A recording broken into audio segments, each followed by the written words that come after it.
Very, very warm welcome to another live Action for Happiness event. My name's Mark Williamson, and it's just brilliant seeing you joining us from all around the world for a really, I think, important and exciting theme for today's event, Transform Your Health. And I'm really happy that we're joined today by Dr. Ayan Panja. Dr. Ayan, lovely to see you. Thanks for being here. Thanks for having me, Mark. It's great to be here. I'm really excited about this because I think your work is bringing together so much of what we believe in with Action for Happiness, that actually we are more integrated human systems that are complex and lots of stuff joined up, but also that action is within our grasp, and that there are things we can do to both understand ourselves better, but also to kind of live a happier and healthier life. So really looking forward to hearing your unique take on that. But just for anyone who's joining for the first time, a very warm welcome. This is a friendly community. Action for Happiness is on a mission to help create a happier and kinder world, and we do that together as a community. So please do use the chat, please support each other, please keep it friendly, relevant and kind as it always is. There's also a Q&A function, so you can put your own questions to Ayan, which we'll come to a bit later on in the event. I want to start though, Ayan, by sort of inviting you to say a little bit about your background. Obviously, you're a medical practitioner, a GP, you've got a lot of experience working with patients, but you've also come up with this idea in the new book, The Health Fix. So I wonder if you could give us a little bit of the background and maybe what the Health Fix is and what brought you there. Yeah, absolutely. And it's always difficult to talk about yourself, isn't it? And the first thing I'd like to say for anyone who saw the photo on the actual link to book on tonight, that was taken 10 years ago. So if you're looking at me thinking he doesn't look like the guy in the photo, it's because I've had 10 more years of stress and inflammation and all the things that happen to people in their lives. So that was taken in 2013. Yeah, I've been a GP now for 20 years and qualified as a doctor for almost 25. And what I do in my job is really listen to stories. That's what a GP does. And over many years, you learn so much from your patients, and you learn from your own experiences in terms of what works, what doesn't work. And that, coupled with my own experience of illness about 10 years ago, not long after that photo was taken, actually, made me come up with a way of looking at our health that enables you to look at the clues in your life by laying out your story and understanding yourself a bit better so that you can improve your health. Because my own health, which I can talk a bit about later, essentially collapsed about 10 years ago. And I realized that no doctor was going to be able to help me. And it took me about 6 months to work out the inputs into my health and what I needed to do to get myself better. So that's really the essence of where the book comes from. Wonderful. Well, thank you for writing it. I'm really excited about what I've learned from it already. And I'm someone who's been increasingly fascinated by the interplay between health and happiness. And, obviously for the work we do with Action for Happiness, but also in my own life and the way in which I've managed to, in small incremental steps, transform my health over some years. But I wondered if we could start, as we often like to, with engaging the community. So wherever you are right now in the world, take a moment and think about what's on your mind health-wise, because I'm pretty sure Ayan's got a take on whatever angle we come up with here, because he's integrated so many things together in your experience. But maybe share in the chat one thing or a topic or an area that's particularly on your mind in terms of health, and we can see what kind of stuff's coming up in the chat. So I'll just read a few of these out.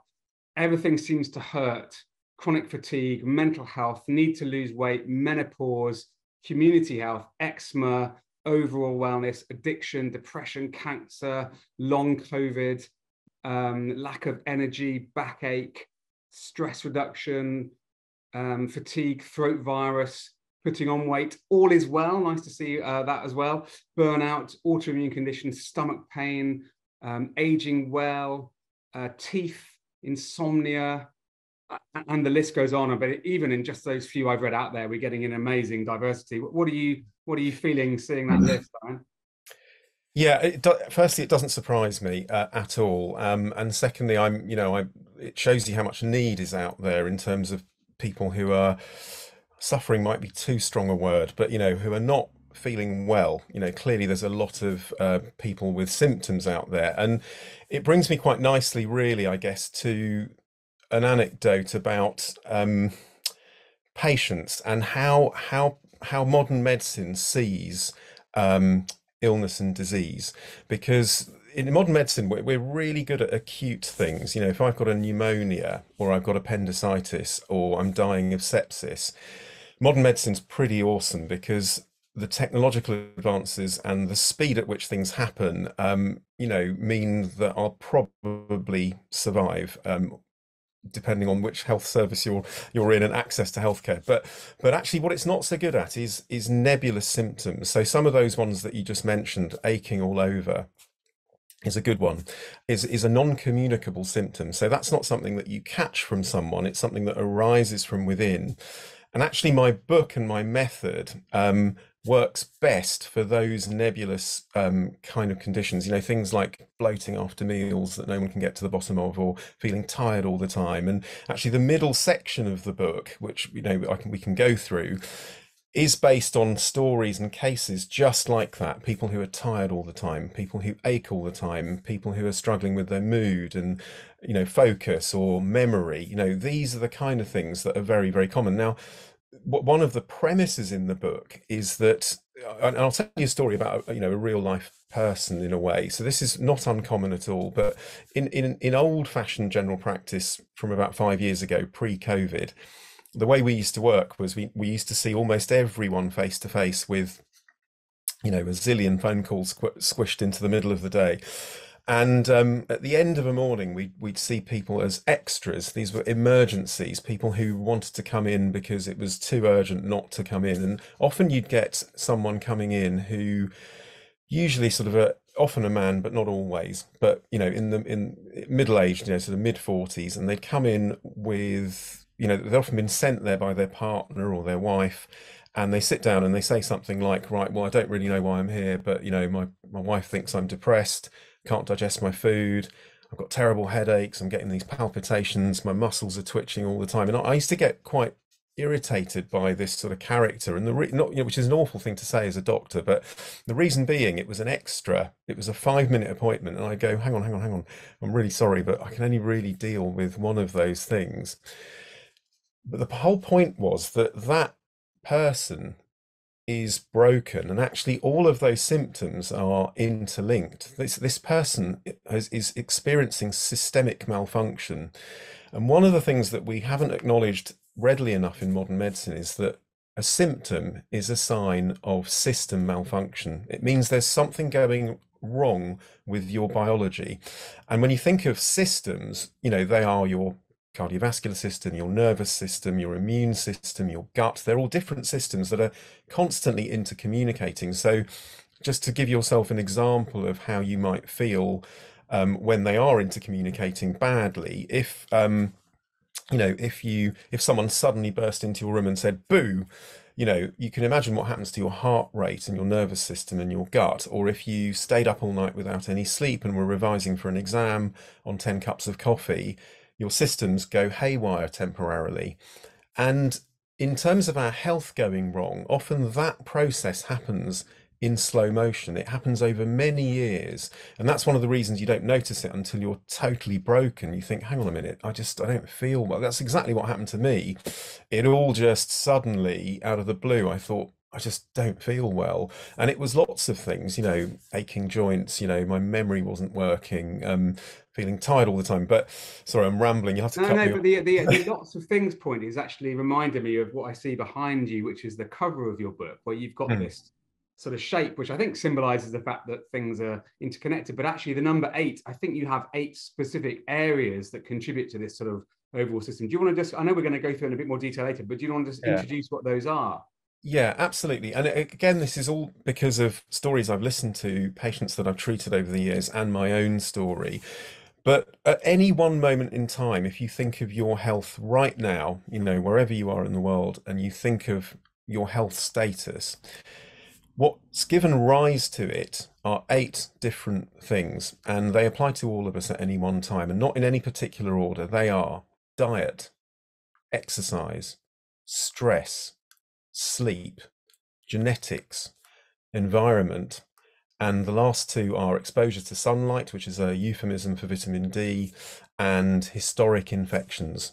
And I can go through these in more detail a bit later on, but if you think of your own life and map those out, the answer to why you're getting your symptom probably lays in there somewhere. And if you tighten the screws on those, which is not always easy, some people can't minimize their stress because their life is just so difficult, but if you move the needle on some of those, whatever the symptom in the middle is, whether it's joint pains or bloating or tired all the time or memory problems, will usually improve. Wait, How let me just make sure I've understood that, Anne, because I think that's really important. So there's a complex mix of inputs to this system, but Yeah. you're basically saying quite an empowering thing, I think, which is that if we can make even a relatively small positive change in one of those areas, that can help to reintegrate things and actually almost leave us better able to make other changes as well. Is that your understanding of it? Yeah, it's sort of well, the interesting thing is one of the you bring up a really interesting point. One of the reasons people often don't make a start on things is because they're overwhelmed and they think they've got to do multiple things. And some people can do that, but most of us can't, And even if you make one change to your routine, and this becomes clear in the book because the first chapter is all about biology and your behaviors, which are two really key things. If you don't grasp those properly, then you won't be able to improve your health easily. But once you've laid this story out, say for example, you do one thing, which is you start getting to bed earlier in the day. So you've moved your bedtime from you lay out your story and you're thinking that you're sitting there now thinking sleep. Yeah, I definitely don't get enough sleep, which is why I'm irritable in the morning and blah, blah, blah, blah, blah. Even if you just did that tonight and went to bed at 10 o'clock instead of midnight, the benefits to your systems in terms of your biology are immense. Not only do you wake up more alert, but your digestion will probably improve.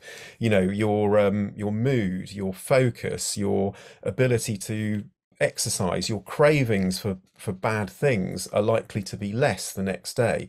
So that one thing out of those eight, just that one simple thing, I say it's simple, but I still sometimes don't do it. I often get to bed too late myself, but that's just real life, isn't it? But that's exactly right. So what you say is right. Just by doing, I said to someone recently, I do about 60% of what's in my own book, and they were horrified. They were like, well, why don't you do 100%? And that's because I'm It's human hard. and it's hard. And as long as you're doing enough to keep your systems working properly, you're probably going to I feel. think you're inspiring us there to recognize that even with your deep knowledge of this, we're all imperfect. We all struggle with our habits and our lifestyles. I was quite struck though in that list of eight that obviously quite a lot of them are within our control to a Yeah. certain, or in some cases, a quite large extent around our diet and exercise and so on. Some of them aren't though. And I just before we dive into the personal choice stuff, which I think that we're going to spend the rest of this conversation more on, things like historic infections and to some extent environment, we can't, I mean, we certainly can't choose our historic situation and we often can't choose our environment. I wondered if we want to just pause, and I think you said something really interesting when we last spoke about how post-COVID, there's quite a lot of struggling still going on. I mean, long COVID was mentioned by some people in the chat. That's a serious kind of Mhm. condition that's affecting people's health, but also it feels like as a society we're dealing with like increased levels of anxiety and uncertainty. And what's your sense as a GP on where we're at with the big picture before we come to the detail of personal stuff? I totally agree. I think something has snapped since COVID. People are fundamentally different, and it's really difficult to put my finger on it, but there's more uncertainty, there's more anxiety, there's more anger, and people are scared. I think everything comes from fear in a way, doesn't it? In terms of maladaptive responses or the way that people react to things. And I think most of us will have noticed that in societally, people are just less happy, I guess you could put it that way. And I'm not promising that this book is going to fix all of those things, but because it won't, but it will improve them if nothing else. And things like long COVID, I mean, I mention it in the book, and there's actually a long COVID case in the book towards the end. We've really, as a profession, struggled to sort of help people with long COVID, and actually only now, very recently, is there research going on in terms of what happens in the blood in terms of its coagulability, and there's a lot of overlap with chronic fatigue, in terms of the processes. So viruses, this is one of the things that happened to me. It wasn't COVID, I hasten to add, but I actually had something called dengue fever many years ago, which is a flavivirus that you you get from mosquito bites. But viruses leave a stamp on your immune system, and it's interesting when you look at long COVID, most of the people, not most, but a large proportion of people that have long COVID have often had some sort of fatigue related illness previously that's been triggered by a virus. They may have had very bad glandular fever, for example, or a terrible flu virus that meant they were in bed for 4 or 5 weeks. So those things we kind of know that, but the understanding of the immune system, even by experts, to manipulate that knowledge and make it actionable so that people can feel better is very difficult. But there is a whole host of things that help, and you know, I'm sure the people that are on this with long COVID realize that it's slow progress, you know, it's hard work, and sometimes it can be quite disheartening. But again, just by doing the process, I mean, one of the things I sometimes do, I draw out timelines for patients, you know, and again, this is in the book, and literally you get a piece of paper, and you can do it now if you want, and we'll do it later after this session, but you literally start with a horizontal line on a piece of paper, and on the far left is your, you know, 1973 or whenever you were born, and on the far right is today, and That is in fact exactly when I was born, turning 50 this year. So Oh, are you? Same, yeah. And then you sort of map out every major event in your life. And I've done this sometimes, and actually the person I'm with has just burst into tears because it's so obvious why their health is where it's at, you know, because of all the traumas that they've had, or illnesses, or things they'd forgotten about, that suddenly they were like, oh, hang on, actually, I forgot that I had my appendix out when I was 12, or, you know, which would affect things like your gut flora, for example. So these are, you know, it's a really sort of marrying up your story with where you're at today, and how to kind of, in a way, just manipulate those 8 factors as much as you can to improve. Well, let's come to the way you structure the book, because I think is a helpful response to that. And I think the first section you talk about is the foundations. So do you want to say a bit about what these foundations are? Absolutely, yeah, sure. So the foundations are behaviors and biology. And the reason they're so important is that the biology, which I've touched on a little bit, unless, you know, I can explain articulately that we are biological systems, you know, and that your gut and immune system and your brain and everything is continuously, those systems are intercommunicating, but also the things that affect them are the things that we do every day: eating, sleeping, or not eating enough and not sleeping enough, or, you know, but it's not just diet and exercise, you know, and this is the thing, it's not, I think people think those are obviously those are the cornerstones of good health, but it's much more than that. You know, it's things that have happened in your past. It's also, you know, not just those 8 things, but it's more nuanced than that. I cover something in the book called How, What, and When, which is much more nuanced than just saying, oh, I need to eat more healthily. No, it's more about how you eat, what you eat, when you eat. And so, yeah, I mean, basically what you do is you lay out the story after learning about behaviors and biology. So behaviors, why is that important? Well, if you can't change your behaviors, you're not going to be able to take the action in your life to enable those sort of tools, if you like changing when you sleep, or like changing what you eat and when you eat effectively. And all of us know that feeling of having tried New Year's resolutions, and then after about 3 weeks it's fallen off the wagon. And in the book I talk about this, where if you're not careful, the problem is your behaviors become you. And often people will say things like, oh, no, you know, my boyfriend's just not the type of person who'd ever go running. And that means that this chap has been written off based on his historic behaviors, which in itself is quite dangerous, because it stops that person from ever trying to engage again. So I talk about how, you know, and I talk about this anecdote where I was sitting at dinner years ago at my parents' house, and I in fact I mentioned it to you the other day. I mentioned the Great Wall of China marathon, and I go, I'd love to do that, you know, because a lot of my friends have done marathons, and I'm not a runner, by the way. Anyway, everyone just burst out laughing. And I was really offended, and I just went, "What's so funny?" And they just went, "Yeah, mate, you can't even run 5K. What do you mean you're going to do a marathon?" And it's because I'm a bit of a dreamer. And they go, "What was it again last year? You were going to join that tennis club. Did you do that? No, you didn't." And and my dad used to always say to me when I was a teenager, "Look, I know you better than you know yourself." But what he meant was he knew my behaviors better than I did because he'd been watching what I was doing. So you've got to learn how to hack your behaviors. So But I think actually, just to note, this is the main challenge we deal with Action for Happiness. But everyone in this community is building up a pretty good understanding of some of the things that contribute to a happy life. But actually, the difficulty isn't so much knowing the thing; it's making it part of your life. And I think you've got a framework called, is it called Ideal or something like that? it's called, yeah, that's right. It's called the Ideal Framework. And I think it's interesting because I'm going to just take a detour before I come on to Ideal. Sure. Ideal's great, but the other thing is people read about behavior change. They might read Atomic Habits or something by James Clear, or they might read a BJ Fogg book. They're great. They're really, really amazing guys, and they do great work on behavior change. But in the real world, in my world, there's only a few reasons why people really change their behaviors. And one of the bits in the book that I talk about are real life reasons. So real life reason number one is something called a happy accident.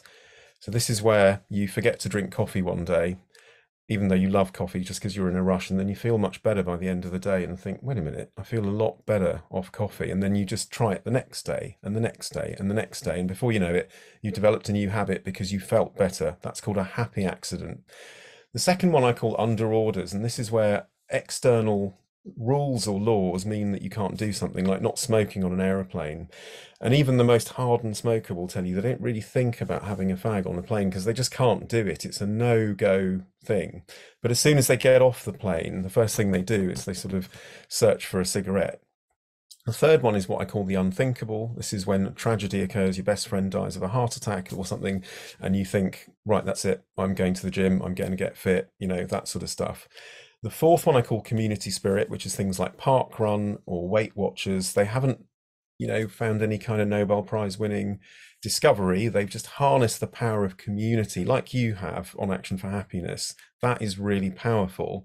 The fifth one I call friendly jealousy. So this is where you meet a friend that you haven't seen in years, like I'm going to tomorrow. I'm meeting a friend for his 50th, and I haven't seen him in years, but I went to school with him from the age of 10, and you think, oh my God, you look amazing. And you're like, really, I want some of that. And that spurs you. That's the sort of prompt, if you like, to change your behaviors. And the last one I call grasping the nettle, which is a disaster for most people. It needs sheer willpower. It's where you think, right, that's it.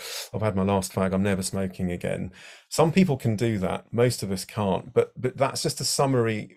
And I don't know whether any of those resonate with anyone. They really do. That's really helpful, actually. And as you say, they're very much grounded in real life, aren't they? I definitely have had a couple of those happy stumbling on something and think, oh, wow, when I didn't drink that Diet Coke all weekend, I suddenly sleep better. That's interesting. And yeah. But these all sound very fluffy and a bit nebulous, but actually that is the key and the secret to getting healthier. It's not about doing yoga or eating kale or whatever people think it might be. It's more about understanding yourself and just understanding your behaviors. But the ideal framework, which you mentioned, which I mentioned in the book, it came from my own experience of eating too many biscuits when I was at work as a GP. And it stands for, the I stands for identify. So you suddenly think, the thing I identified was, I've got to stop eating these biscuits. I had very generous patients in my old practice in Tottenham, and every single person would bring some food into the consulting room, which was great, but not great for me because it would sit in my top drawer. And these really tasty Greek biscuits that are like shortbread, they're so tasty. I can still taste them now, actually, in my head. But I would get through a whole packet by the end of the day. I mean, literally, they would be gone. They're so Moorish. And I was just beginning to feel lousy and not well. And I thought, I've got to stop this. But so what I did, so I identified that. Then I had to define it, which is the D. So I is identify. Define was what am I actually going to do, and what's the problem? Well, the problem is I need to get these out of my room somehow. So I left them at reception, and I would say to the patient, "I'm Gail, that's really kind. Do you mind actually sort of leaving them at reception?" So they weren't in my room. And then E is for engagement, and that's really where you're setting up your environment. So it doesn't really apply so well to the biscuit example, but essentially that means not having them in my drawer. But if you want to, take up a new habit like running, make it easy for yourself. Leave your trainers in the porch. Leave your running kit there. Don't sort of not have it to hand, because as soon as you get home and you want to go for a run, you won't do it if you have to go upstairs, and then suddenly you start scrolling on your phone and something comes up and you forget to do it. A is called activate, where you've actually committed to doing it, so this is where you do it. It's a little bit like BJ Fogg's kind of doing it now, the sort of the prompt, if you like. And then, sorry, that was, yeah, and the L is for look back. And the look back is not just looking back at how far you've come, but actually looking back and patting yourself on the back for doing it, just reinforcing that I actually did that, and what I did was I replaced it with fruits. And very quickly, within a week, I was a lot younger then, like 15, 20 years ago this was, I felt much better. I was thinking, God, that wasn't that hard actually. But but that's the structure to do it. And and if you can stick to those checkpoints. So a lot of us get stuck. I mean, I do still to this day get stuck at the identify stage, thinking, oh, I know I've got to do this, but I can't quite move on from it. It makes it easy. Some people won't need that, but for a lot of people, it'll just be a really useful tool to get going. I love that, and it's a really good. I mean, whether you're trying to look after your health or think about any of the habits in the actual happiness realm, that principle is really helpful. I mean, in a moment, I'd love to come on to some of your top tips and practical things, and then I think we're then going to, before we move to questions, end with a review of your 8 things and help everyone reflect on their own lives, because I love the personalization of this. But you said a fascinating thing when we spoke, Ayan, about a question you find yourself asking patients that actually I think is probably something we might want to reflect on ourselves, something about the typical day. Do you want to say a bit about that? Because I found that really interesting. Yeah. So what happens on my side of the coin? So when I now hear on the phone or on a video consultation or face to face, when someone is telling me about nebulous symptoms, like the guy I was describing earlier on, where nothing's working and everything is going wrong, they've got heartburn, they've got achy joints, they can't think, all that stuff. Rather than trying to label them, which is what my friends were doing with me, going, oh, maybe you were a bit depressed, or maybe you had IBS and it got better, and maybe you had seronegative arthritis and it just got better on its own, all that sort of medical labeling stuff. What I now do, rather than get frustrated, and B, rather than try and dig around each of those symptoms, I go, tell me about your typical day. And while they're doing that, and while I'm saying that to you, think about your typical day. And the reason that's so powerful is that those 8 things, not all of them, because genetics don't fall out of your typical day, unless you've turned into your dad and you start sort of, washing your car every Sunday afternoon or whatever. But the point is, most of those things will fall out of it. So someone will say, oh, I get on the 6:01 train to the city, and then I get to my desk by about 7, and then I'm logged on, and then I have breakfast at 9:30, and then I might sort of have a follow-up question like, what do you eat for breakfast? And they might say a bacon sandwich or something. So it's giving me a really sort of quick snapshot of their life, and it's sort of their health in context of their life, because what I'm doing is slowly filling in those bits, like how much they exercise, what their diet's like. And if they don't tell me something, I'll ask them, I'll go, what about your sleep? What's that like? What time do you get to bed?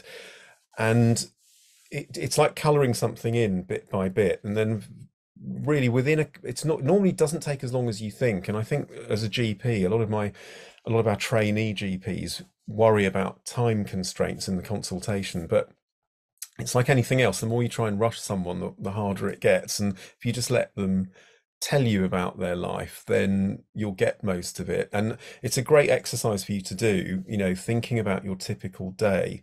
We often don't do it enough. And even if you just write down what your typical day is like, something will jump out of those 8 things, that I just mentioned. And you'll think, do you know what my diet is? Don't beat yourself up about it, but you might think, my diet could really do with a bit of improvement, or I'm just not getting any sleep, or I'm constantly stressed. Because the reality is all of us know that stress is bad for us. All of us know we need to eat more fruit and veg. That's not health and well-being. That's not it. It's about doing it and kind of making it easy so that it fits into your life. I said to you, Mark, the other day, I sometimes struggle to get enough fiber in. So I do it by having a smoothie every morning. Even though you're breaking up a lot of the fiber, it's not ideal. It's always better to eat the whole foods, but it works for me. And that way I've got some nourishment in rather than, you know what I mean? That's what works in my life because I'm so busy at work. But yeah, so I hope that's giving you some. That's really helpful. Why don't we come on to some of the fixes? I mean, I know in the book you talk about aspirations and you talk about some of the common aspirations people have to want to just, have better digestion or less aches and pains. And I think we can probably guess what quite a few people's aspirations are from what they shared at the start. The desire to feel better from long COVID, the desire to get better sleep, etc. In terms of the actual practicalities, I mean, I have found, through a trial and error, certain things have really helped me, like a little bit of meditation in the morning, drinking a glass of water when I wake up. I cycle now. I leave longer gaps between meals. I've found that when I go to bed earlier, everything goes better. Like, none of these are rocket science, but it took me a little bit of experimentation and a bit like your ideal framework of going, did that thing help? Yeah, it actually really helped. Yeah. But what you're the expert. What are the ways that you can help us sort of understand or identify our own sort of responses to the fixes and so on? Yeah, sure. So that's what you've just described about your own life. They're brilliant, and they are fairly well written about those particular things about sleep and changing when you eat and all those things. And they are in the book somewhere. They're there as tips. And the very last section is called the fixes. And they're essentially health hacks, but they won't work for you unless you do the work beforehand. And that is, you've really got to understand your behaviors. You've got to understand that systems are linked to symptoms and read the case histories. So what's interesting about the case histories is it's not, it's not what you expect. So there's one on someone who has painful joints. There's one on someone who is tired all the time. There's one on someone who's losing their memory. But the answer isn't obvious. And actually, there are other tools in the book, like something that I call drill down and diary up. So when nothing obvious comes out of your health loop, out of those 8 things, you then have to dig a bit deeper to find out what it is. I'm not going to, but just to give you an idea without ruining the whole book, there was the joint pain story is really interesting because it was something random and something dietary in this chap's case, and it took ages to work out he'd been to see specialists. He was very, very healthy, but it was actually sort of essentially a food that was giving him an inflammatory response. So these are the sort of things that you may not notice if you lead a fairly healthy life, but this particular method is something that's generic that you can plug your life into, and it will spit out something that is individual to you. And the way the process works, just to reiterate, is you lay out your story with the health loop. Think about your typical day. Add in your past medical history, which most of us know, and as GPs we have it on a screen, but you will know your own medical history, which you can plot on a timeline. And those things give you enough clues to write yourself something called a lifestyle prescription. Now, it can be very basic, like, for example, getting to bed earlier. And I promise you, any of you that just do that one thing will notice benefits in the next week or 2. You will. Or if you do the opposite. In fact, the only thing that all sleep experts agree on in terms of sleep habits is to get up at the same time every morning. This sounds really counterintuitive because, like me, I look forward to a lie-in once a week, but actually it's not doing your circadian rhythm any good. That's just one thing. If you do 2 things, like, for example, you think, you know what, I'm going to actually do some exercise in the mornings. Sorry, my boiler's come on. I'm just going to turn it off because it's very noisy. If you do 2 things, you'll get even more benefits, and this is the thing. It's like Occam's razor. You pick the most obvious things and start somewhere, and you'll notice these knock-on effects. So, a lot of the time I meet people and they start with one thing and that leads to them improving another thing. And what happens ultimately is you just get addicted to feeling better and better. And one of the things that used to, again, slightly frustrate me is that people would be totally feeling fantastic after 6 weeks, or much better than where they were. But then they're like, right, what now? How can I get even better? And what I now say is I go, repeat the process again, because it's iterative. You can, if you want to do that and you want to go to that next level where you're doing, ultimate health, which some people want to do, then you can. But it's start with where you're at is what I say, and just do. Yeah, I love that, because it's manageable, but it's also aspirational. And I want to leave time for us to go through the 8, because I know you're going to walk us through the 8. We're going to put a graphic on screen, and we can get people to sort of visualize their own journey a bit, because then it really makes it personalized for all of you here on this. But just, you mentioned 2 other things to me that really grabbed my attention that I'd not heard before when we had a quick catch up, Ayan. And when you've talked about a lot of the stuff that we might already know, even if we don't do it, around sleep and diet and other things. But you mentioned something about belly breathing, and a kind of activation therapy. And you also mentioned something which you call the flip exercise. So I'd love to just briefly touch on both of those, because I think they're both quite, interesting takes that you've got. Yeah, Want to share one of those? Yeah, sure. They where they weave into the book is, I didn't want a book that just told people what to do, because it's dull, and my brain is quite non-linear. So weaved into the cases are just these little snippets, these vignettes. Some are quite scientific, because some people want the deep dive science, and others are just tools and tips. And the flip exercise is a bit like a shortcut CBT thing, where, if you're someone, so I know someone personally who's naturally negative. They're a real sort of, the first thing they'll, if I say, oh, I'd like to go to Thailand on a holiday, they go, oh, no, you might get ill. They'd say something like that. And actually the opposite of that is a flip exercise, where if you have a negative thought, or you have something that is said to you that's negative, you have to try and flip a positive spin on it. So for example, if I said to Mark, my computer's awful, Mark might say, yeah, but at least you've got a computer. Yeah, exactly. Perfect answer. And that just, what it does is, for someone who's really in that sort of negative stinking thinking, I call it, spiral of thinking, it just gets them to look at the world in a slightly different way. It's funny to start with, because it's almost like parody. It's like, what, how can I, and it also generates, it makes them generate something positive when they're naturally not wired like that. But it sounds very simple, and it is simple, but it's worth doing, if you're someone who's struggling to sort of get from 0 to 1.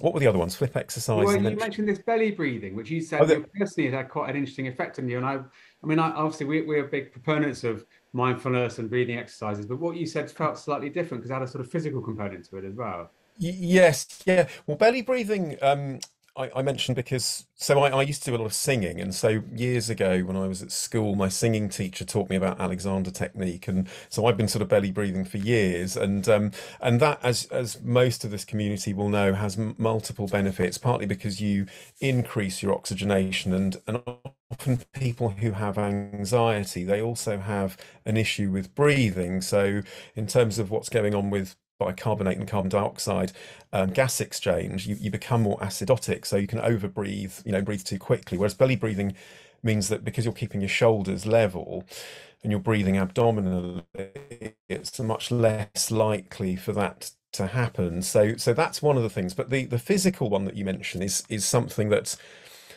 really, I think when people read it in the book, they think, hang on, this is a bit odd. I've never come across this, because most of it's familiar territory. And what it is, it's a very simple exercise. There's 2 very important things here. This is all to do with how you get up in the morning and get going. So, there's loads of phrases out there that are apocryphal, like, oh, I got out of the wrong side of bed this morning, for example. People say that, don't they?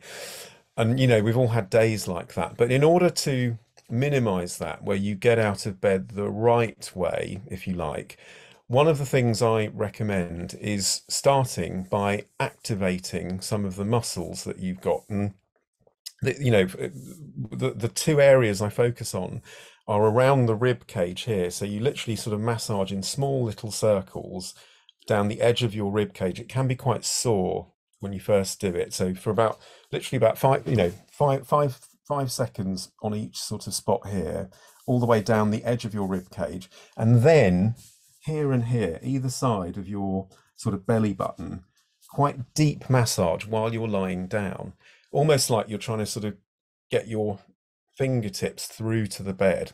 And what you're doing, you won't reach your psoas muscle because your psoas muscle is at the back, and your psoas is the muscle that flexes your thigh to your belly, lifts your thighs off the ground. But if you do that for about 4 or 5 minutes, a lot of you will think, oh, I don't have 4 or 5 minutes in the morning, but it's worth trying it once at least. What you'll notice is you are just activated. And the thing, when I say activated, it means that you don't feel, some days you walk upstairs and you think, oh, my legs just feel so heavy and tired. You don't have that. You suddenly feel like you could not run like a gazelle, but you're moving and you're sort of ready to go. The one thing I forgot to say is this works much better if you have a positive thought in your mind. So one of the things that you can even do as an experiment later on with a family member or whoever is around is if you get someone to just sort of sit or stand and get them to think of something, a memory that was a bit, not traumatic necessarily, but is negative, and then just, give them a bit of a nudge on their shoulder, you'll see that they're sort of floppy and kind of not in a good, they're not strong. This is not to do with muscle testing or anything like that. I don't know anything about that world. I'm just talking about how you feel, in terms of mind and body working together. But if you get them to access, a time when they felt very confident or very happy, you'll notice that they're much harder to move. I see this again and again in general practice a lot, and I talk about things like this on my podcast, which is not the same as the book. But I had a chap in years ago who wasn't getting promoted at work because every time he had to speak in meetings, his voice would crack up. Amazing what people come to the doctor with, isn't it? But what I did with him was I got him, he needed something to make himself feel confident before speaking in a meeting. So I asked him, when was the time you felt most confident in your life? And he couldn't sort of think. And eventually he came up with the fact that he was a sports champion at school and sort of an inter-county runner. And I go, well, how did that feel? And his whole body language changed as he was telling me about it. And so I got him to think about that and sort of anchor it physically before going into meetings, and it worked, and these are things that, again, we all kind of know instinctively, but we don't do them. But and I love that example, and I really love this. I'm excited to get out of bed like a gazelle tomorrow, trying the belly massage. But I really want to, because I want to leave time for some questions, and yes, I really of course. Your 8 things. So what I'm going to suggest we do, if it's okay with you, is actually share your lovely graphic, even if it's just briefly. Hopefully, if you can now see this on screen, and maybe you could help us each do our own little personal mini walk through the eight things, because I think this is where this takes this lovely system you've created and makes it very personal. So over to you. Yeah.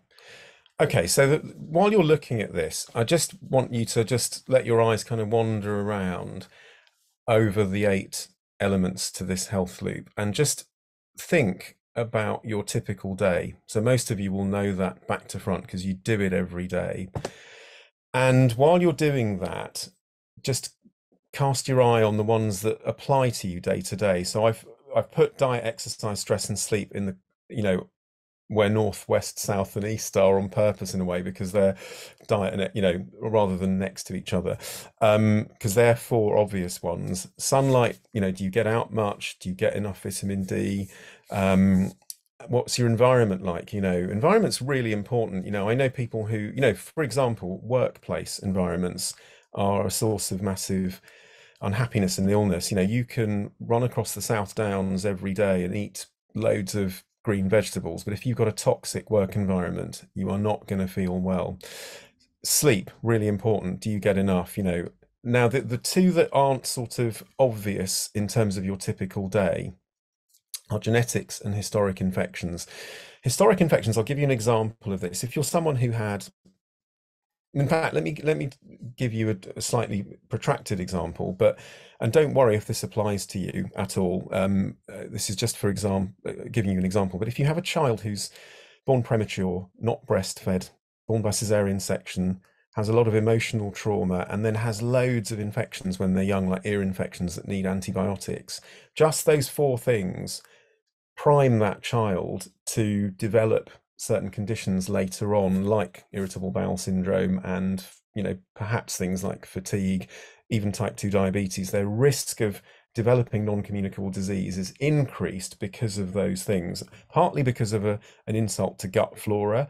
And this is one of the things that antibiotics do. Every time you have antibiotics, they can't tell the difference between good and bad bacteria. They wipe out all of the healthy bacteria, and that dampens our immune responses, because most of the immune system is in the gut, as we know. So this looks very sort of, on the surface, looks very basic, but there's a lot more to it.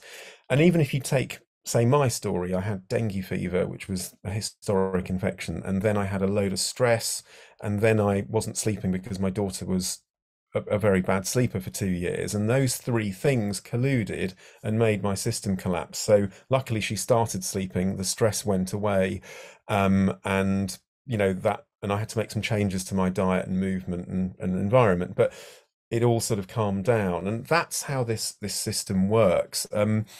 So as you're sitting there, just think of your typical day, think of your past medical history, and try and marry the two up. And now think about these areas again in your typical day, and think how, what, and when. Are you doing the right kind of exercise, for example? If you're someone who's very highly strung and a sort of an alpha, kind of type A person, you probably ought to be doing more strength training rather than lots of aerobic cardio stuff, because that may put your blood pressure up and stress you even more. Things like that. It's not just, oh, I need to exercise more. What suits you? And again, in the book, there's a way of working that out depending on your personality and what works and what's in your life, really. So that's the health loop. That's really the sort of, this is like the golden thread in the book, and this is the bit to really get your head around. The next bit is how, what, and when, and then writing something down, which is a lifestyle prescription. So what I would urge you to do, just even tonight, is think of one thing that you can do tomorrow that might just move the needle on something. It doesn't have to be anything big. It could be, like, as Mark said, drink more water in the morning or something. Anything that because we know, for example, hydration is good. Why don't we, on that point, this is Action for Happiness, and you've given so much food for thought there. Before we come to questions, why don't we just take a very quick pause and invite everyone to share what is the one thing that you might like to do in response to what Ayan's been sharing this evening? What's the one area where you'd like to take a positive action? Maybe it's a bit of belly massage, or some setting your alarm to go to bed earlier, or getting up at a fixed time, drinking water. Let's have a look at the list. So we're seeing go to bed earlier, exercise more, meditate, swim 20 lengths, morning massage, finding the right exercise for me. Lots of love for the belly massage idea. Stop eating sugar, get more sleep, get up at a regular time. So lots of stuff that's building on what you've shared there, Ayan. That's great. Well, what I'd encourage you who are writing these things down, and do carry them on, is try and, as we know from the behavior change world, try and think not only like about the idea in concept, but think, when am I going to do this? Like, is this tomorrow morning? Is it tonight? How am I going to remind myself? Do I write it down? Do I put it in my phone? Find a way of increasing the chance that you actually do that and taking away the barriers. So if it's about sugar, chuck the sugary stuff out. If it's about getting up and swimming, put your swim kit by the door, whatever it is. Ayan, what did you think hearing that list? That's great. I mean, that sounds brilliant. And I shouldn't be embarrassed, because that means I'm not being compassionate to myself. But I still struggle with these things myself. So I've just started one myself recently, which is so I used to do yoga, and then it just COVID happened and stuff, and I haven't done it for years. And I've now gone back to it, and I've committed to doing a little bit, 20 minutes of it every day, and I've managed to do it now for about 4 days. So I'm really chuffed, and I'm looking forward to doing it tomorrow. And I think it's nothing fancy. Honestly, I'm terrible at it, but the point is, just that those are brilliant ones. Like getting up at the same time every morning. It's not a difficult thing to do, but I think one of the other things is, once you've committed to these things, it's that commitment that's really the hard bit. You know, I've got a friend who has committed to going to the gym 30 days on the trot, and he's done it and he feels fantastic. And I'm really jealous. You know, I'm like, oh God, can I do that? You know, so I'm doing my thing, which is yoga. So it's whatever works for you, and you mustn't compare with others. I think that's the other thing. Just because your friend is doing something, it doesn't mean it's right for you. But they sound perfect and they're achievable. That's the thing. Let's come to some questions, because Hmm. building on what you've just said, Ruth's asked, do you have any advice if you're in a vicious cycle where fatigue or another illness means it's really difficult to do the things that you know you need to do to get better, like exercising or cooking healthy food? Yeah, I really feel for you because fatigue in itself is poorly understood and poorly managed, I think, by the medical profession. There's an acronym called TAT, tired all the time, which is like a code that you type in. It's a read code, you know, it's sort of that goes into our software system. And one of the things with fatigue, the main thing is to find out what the reason behind it is, and I'm presuming it's real, you know, it's proper fatigue rather than feeling slightly tired. It's, you know, you're overwhelmingly, you know, out of action. And one of the things that I'm sure you've come across that helps is something called pacing, where you do a little bit more than you did the day before. So, you know, today you decide to go and walk 15 yards down the road, and tomorrow you do 16 yards, and then the next day you do 17 yards or whatever it is, and you slowly build up your tolerance. And I think the thing that I found helpful is just breaking things down into really small parts so that it doesn't seem overwhelming. Um, if you've historically done things with ease, it's really difficult when you just can't do them because you can't. But I'd love to know the reason behind it. And of course, there's so many. It could be perimenopause, it could be, you know, long COVID, it could be, you know, and trying to deal with the root causes. Well, I mean, Not I always. don't think we can do individual cases Yeah. here, but actually, it's worth noting that two other of the top voted questions here, one from Anne and one from Vicky, are both on this topic of fatigue as well. So just quickly, Anne said, how do we convince GPs that chronic conditions like ME, CFS, fibromyalgia are very debilitating and are worth understanding, not just dismissing? But also, Vicky's asking more practically, what recommendations do you have for addressing chronic fatigue? I know you've been touching on that. Is there anything else on that? Kind of what would you advise someone to do if they're in that situation, personalizing it? Yeah, sure. I think you know that it's to do with how that arose, and often the trigger will be something emotional or something viral. Not always, but those are two common ones, or something um, that's not been diagnosed, like Lyme disease, or something that's in the background, or other environmental things that again are not on the radar of most doctors, like, you know, toxins can sometimes make you feel, you know, fatigued. And the way that I would approach it is sort of looking at, there's one other concept in the book, which is removing something and adding something in. So we live in a culture where people want to take something in order to sort of feel better rather than removing something. So when I have my chat about cholesterol, for example, people go, what can I take that's not a statin? Is it true flax seeds are good? And I'm like, well, yeah, but actually what you need to remove is all your high sugar foods that you've been just telling me about, which would also help. And with fatigue, I think firstly the landscape is changing. GPs are much more open to it. I think long COVID, and you know, God bless the people that have it, in that it sort of has really heightened awareness of the fact that people with chronic fatigue, fibromyalgia, you know, this group of conditions that are historically poorly managed, actually is an entity in itself. Secondly, it's looking for the triggers. So fibromyalgia is quite interesting. When you look at people who've got that as a diagnosis, there's no test for it. It's just a cluster of symptoms, but it's very real. You know, people are in pain and people are suffering. But often there's a history of emotional trauma in the past, quite significantly. And also the other thing is, on a cellular level, often they have poor mitochondrial function. So mitochondrial support is something that is quite important for all of these conditions, and that can be in the form of something like coenzyme Q10, which is a supplement, or phospholipids like krill oil. I'm no expert on supplements, but there is some evidence that those things can help. And there's also one that people in chronic fatigue forums will be familiar with, and I talk about it in my book because one of the cases in the book was using it. It's something called humic acid or fulvic acid, or sometimes known as shilajit. And it's essentially something that my understanding of it is that it dampens down the effect of a historic virus. So, it will sort of in layperson's terms hide the virus from the immune system. And again, those of you that have been on forums like that will have come across this, and that sometimes seems to help.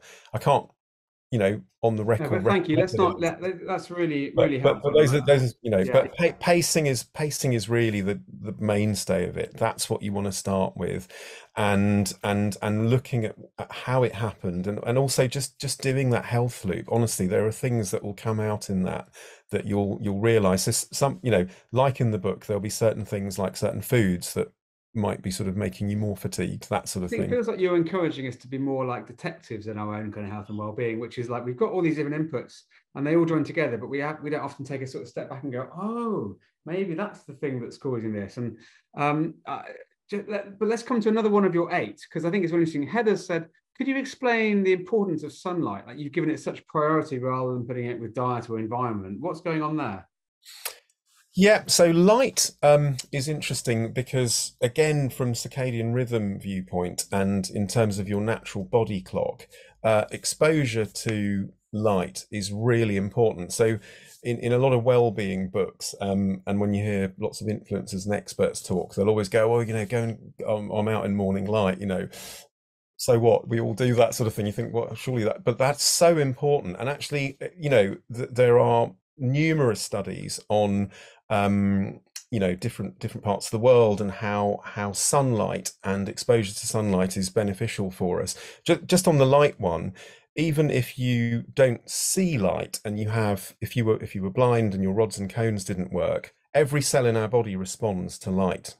That is a scientific fact, and in circadian rhythm research, it's still really important to expose yourself to light.